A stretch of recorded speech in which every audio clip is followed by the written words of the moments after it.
Hello everyone! In this video I want to talk about Visual Studio Code and show you some of my favorite features. Now since I'm fairly new to VS Code myself, this is not going to be an exhaustive tutorial. This is more of just a show and tell, where I share the features that I was pleasantly surprised by. Now we are only going to cover 1% of what this editor is capable of, but if you're looking for a new text editor, I think this video might help you get excited enough to actually make a move and try something new. Now before we begin, I just want to stress that this editor is completely free. Just Google for Visual Studio Code to download and install it. It's available for Windows, Mac, and Linux, and it won't cost you a penny. Okay, now without further ado, let's get started. So first, let's imagine you're writing a bit of HTML and you want to create a bulleted or unordered list. Now a lot of text editors have basic tab completion where you can just type UL and then hit tab on your keyboard and it will generate the tags for you. However, VS Code takes this about 10,000 steps forward by including a package named Emmet. Let me show you what Emmet can do. So if we have an unordered list, we probably want a list item inside it. But check this out. You can just type unordered list, look inside that with greater than symbol, type li, then hit tab, and it will generate that structure with the nested element for you. Emmet can even go beyond that. So imagine we want a list with 5 list items. Unordered list, go inside that, list item, times or asterisk, 5, hit tab, you're off to the races, and you can even tab through each item. So red, hit tab again, orange, tab, yellow, you get the idea. Not only does it generate the nested structure for you, but you can just type and then keep hitting the tab key on your keyboard. Now the Emmet tool that makes this possible is available in other text editors, but I just think it's cool that VS Code includes Emmet by default right out of the box. So we don't need to go and download a plugin or an extension or a package. We just have immediate access to the power of Emmet. Now you could create an hour-long video just on Emmet, but this is a video about VS Code, not Emmet in particular, so I want to keep things rolling. Let me just show you one more Emmet HTML trick before we move on. Let me start over. Let's say I want to create a div with a class of featured item. So div, and then to give it a class is dot. If you want to give it an ID, you could use hashtag, but div dot featured item. And then inside this div, maybe I want a heading level 1, and below that heading, I want a paragraph. And maybe below that paragraph, I want a heading level 2. The idea here is that you can use the plus symbol to string together multiple sibling elements. So if I hit tab, we get a div with our class, and we get all of the children elements that we wanted. Now there is a lot more to Emmet than what we've covered here, but I want to keep things rolling. Okay, that's enough HTML for now. Let's imagine we want to write a bit of CSS. Emmet can actually help us here as well. So within this rule, let's imagine I want to add a declaration that says padding 10 pixels. So on a new line here, instead of typing all of that out, I can just type P for padding and then 10. So P10, hit tab on my keyboard, and Emmet knows what I mean. Now maybe you don't want to use pixels. Maybe you want to use rem. So check this out. You could just say P, and imagine you want 1.5 rem. So P 1.5 R, hit tab, it can read our mind. Now these fuzzy search shortcuts are available for just about anything you could think of. For example, let's imagine we want margin bottom 1 rem. MB for margin bottom, 1 rem. Hit tab. What if you want text align center? TA for text align, center. Hit tab. You're in business. Now there's no point in trying to memorize these or study some cheat sheet. The whole idea is that it's very intuitive. I can tell you that 9 times out of 10, if you just type in an abbreviation of whatever you're thinking of, it will know what you're trying to do. Okay, now let's move past Emmet and talk about another VS Code feature. And that is the way that it handles color. So within CSS, if I want to set the color for this rule, color, and then if you include any value here, whether it's a keyword for a color or a hexadecimal or RGBA, if you hover over it, it's going to give you an inline color picker. So you can choose whatever color you want. And if you click on this area right here, that lets you switch between RGB, hex, HSL, you get the idea. And obviously this would also work for background color. I won't bore you with that, but it also works with shorthand. So if you want to add a border 1 pixel solid red, you can see the color preview appears right there, and if you hover over it, you can choose a new color. Okay, now the next Visual Studio Code feature that I want to highlight, if I switch to this different file, is that it has built-in support for sassy CSS. Now I know that the Atom text editor also has built-in support for Sass, but for example with Sublime Text, you have to install a package or plugin for the editor to understand the sassy syntax. So I just think it's cool that VS Code ships with this by default. So you can set variables, you can use nested rules, you can create mix-ins, and the editor is not going to throw any errors or think that your syntax is weird. Cool. Now let's change gears from CSS and talk a little bit about JavaScript. In particular, let's talk about React and JSX. So if I switch to this new tab, here we can see an example of a React component, and within render, you want to return a bit of JSX. Now within this JSX, it would be nice if we could use emit tab triggers, right? So maybe I want an unordered list, and inside that a list item, hit tab, but that doesn't work. And the reason it doesn't work is because at the moment, if you look in the bottom right-hand corner, the syntax for this file is just regular JavaScript.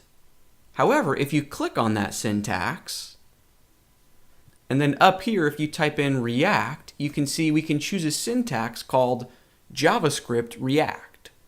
Now, as soon as I select that, you can see that it's being used down here. Now the editor is going to be aware that we are within the context of JSX.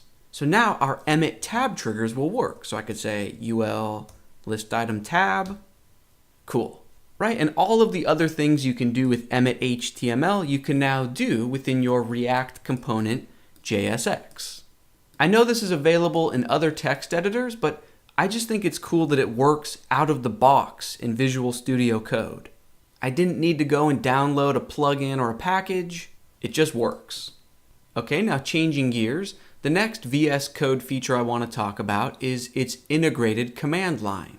So for example, if I jump into this next file I have, here we've got a bit of JavaScript. I've got a constant that contains a string, and maybe I want to validate this and check to see if this is actually an email address or not.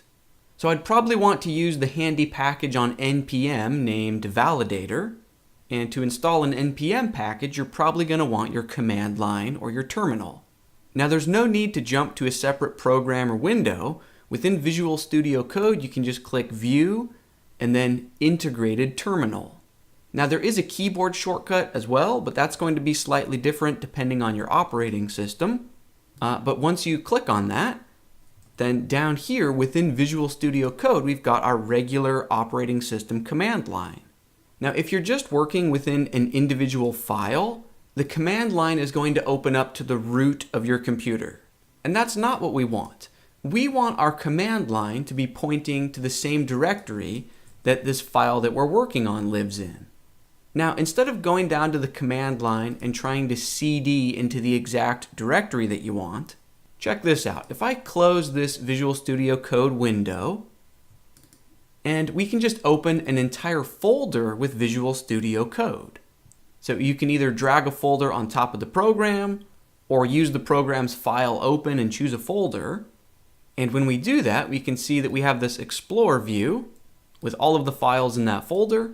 And if I jump into my test.js file, and now that I'm working with a project or a folder instead of just a single file, Now if I open up my integrated command line, cool, you can see that VS Code automatically pointed the command line towards this current folder.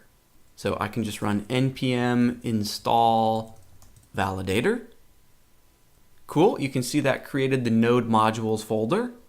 Then back in my file, maybe up at the top here, I will pull in that package. So const validator equals, and then just require it in. So require validator. And now I promised there was a reason I made you watch all of that. So check this out. Maybe down here, I want to use the validator package, and I know that it contains a method that can check to see if a string of text is an email address or not. However, maybe I can't remember the exact name of the method. So what I can do is just say validator dot to look inside it, and then VS Code will show me a list of all of its methods. And if I don't feel like scrolling through the list, I can instead just say validator dot and just start typing in the word email, and then VS Code will show me a list of all the methods that contain that word. Cool, so then I can say, yep, its name is email, run that method, and pass it my constant, right? So the email. And I just think that feature is super cool. Instead of having to go to my web browser and look up the documentation for this package, VS Code will just look inside it for me and show me my options. Now, I know a lot of IDEs can do this, but usually I prefer minimalist text editors over an IDE. And I think that's why VS Code is so cool. It's an IDE that's sort of masquerading as a minimalist text editor. So it sort of feels like the best of both worlds. Now, speaking of IDEs, we might want to debug or test this code. So first, this isEmail method is going to return either true or false. So why don't we console.log that? So at the beginning of this line, console.log. And now if I want to run or test this code, my first option is to pretend that I'm using a minimalist text editor. So down in my command line, I could just run node and then the name of this file, right? Now you need to have node installed on your computer to do this, but you can see false. And if I change this string of text to actually look like an email address, and then run it again in the command line, you can see it returns true. Cool, so our code is working. However, in VS Code, you don't need to manually run node in the command line. Remember, we just said that VS Code is basically an IDE, meaning it has integrated debugging. So up in your menu bar for VS Code, you can click on debug, and you've got all of the traditional debugging tools. That's actually what this button in the left-hand sidebar is. If you click on that, it opens up this debug section, and you can see useful information like call stack and your breakpoints. And you can typically find the debugging console right next to the link to see your terminal or command line. Cool, and aside from testing Node, I've actually heard that you can directly debug from within Google Chrome, so front-end JavaScript. The last I heard is that you need to download a plugin or an extension to get that to work, so I'm not going to cover that in this video, but maybe that's something you want to look into. Okay, now changing gears, one of the final aspects of VS Code that I want to cover is its native Git or version control integration. For a quick example of this, let me begin by turning the current folder I'm in into a Git repo. So I will jump into my command line, and you can always run git init to turn the current folder into a repo. This is of course assuming you have Git installed on your computer. Okay, and then if you're like me, you usually use the command line to run git status and to add the different files to your staging area, to make commits, and then ultimately push your changes up to a remote repo. Well, in VS Code, you don't need to use the command line to do any of that. So I can actually hide my command line, and this icon in the left-hand sidebar is where you can manage your repo. So if I click on that, it's going to show me all of my changes. Now, since this is a brand new repo that I just initialized, on this first commit, it's going to consider every file a change. Now, just for the sake of this video, let's imagine that the only file we want to add into version control or to the Git repo is our test.html file. So if you hover over that, you can click this plus symbol to add that to staging. Okay, and then this area will show you what you've staged so far. So what we just did is the equivalent of going to the command line and typing git add test.html. Let's imagine that's the only thing I want to add to staging, and now I'm ready to commit this. So up in this message box, I can type in my commit message. First commit, including the home page. And then you can click this check mark towards the top to commit. Cool, so now that HTML file is in version control. So if I click this top icon to go back to Explore mode and open up the HTML file, let's make a couple sample changes to it. So maybe change the title to hello. And in the body area, maybe I will add a bulleted list. Hi, hey, hello, bye. Now, as soon as I save that, Git is going to recognize that this file has been modified since the last commit. And now check this out. If I use this icon in the sidebar to jump to source control, within this list of changes, if I find that HTML file, here it is, I can double click on that and it's going to show me a side-by-side diff. And if you scroll, they're both in sync. Now this is a standard Git feature, but it's really cool to have instant access to a visualization of it. It's going to highlight exactly what you changed. You can review this really quick before you stage or commit. I think it's super useful. Let's imagine I'm happy with this. So I can click the plus symbol here to add that file to staging. Cool, I've just got the one file in the staged area. Let me add a commit message. Updated homepage. Click the commit check mark. Cool. And if you've got a remote repo set up like GitHub or Bitbucket, you can just click on these three dots and that gets you instant access to push and pull. And once you actually set up your local repo to a remote, you will also have an additional icon down here towards the bottom left corner. It will be sort of a synchronize button that will automatically push and pull when necessary. When it comes to Git branches, you can always see the branch that you've currently checked out in the bottom left corner. And if you click on that, you can cycle through any of your branches, or you can create a new branch without having to jump to the command line. If you want to merge one branch into another, just open up your command palette. But what in the world is a command palette? Well, up in the menu bar for VS Code, if you click on View, you can then click Command Palette.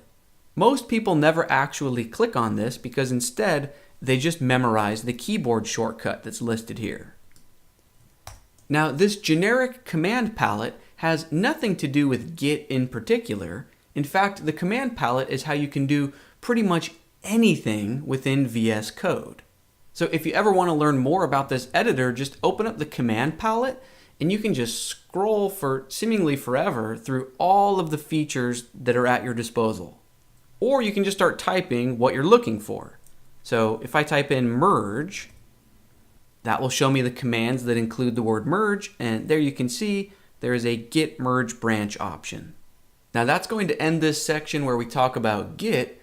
Now let's finish out the video by just talking about the command palette in general for a moment. It's a really neat feature because if you just memorize the one keyboard shortcut to open it, you don't need to worry about memorizing any other shortcuts right away. So for example, let's imagine the indentation in your file gets messed up, right? And you're wondering if VS Code can help you and fix the indentation. Just open up your command palette, search for reindent. You can see there's a command, reindent lines, push enter. You're back in business. And VS Code has all sorts of features like this that you can find in the command palette. You can have it auto-indent for you. You can change the language or syntax without having to click with your mouse. You can go into a full screen Zen mode. You can compare different files even outside the context of a Git repo. So you can compare the current file with your clipboard, compare the file with another file. There are all sorts of different features, and I think this is a good place to end the video because you can just look through the command palette, experiment, and see what catches your eye. Anytime you can keep your hands on your keyboard instead of needing to reach for your mouse or trackpad, That is a productivity boost. It's little things like that that let you become a more efficient developer.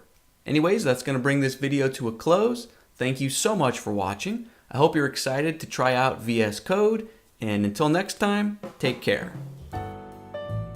If you enjoyed this video, you might be interested in my premium courses. My newest one is titled Become a WordPress Developer, and a big focus in this course is learning about the WordPress REST API. This lets us use front-end JavaScript to control the back-end CRUD operations of WordPress. I have another course that's focused on Git, GitHub, workflow tools like NPM, Webpack, Babel. We learn how to write modular, object-oriented JavaScript. We learn about mobile-first performance and mobile-first responsive design. We cover BEM to keep our CSS organized, and a whole lot of other topics. I have another course that is 100% focused on learning HTML and CSS, and the last course has nothing to do with coding. It's simply how to create a website with WordPress without digging into the code. So this is great for beginners. Thanks again for watching, and I'll see you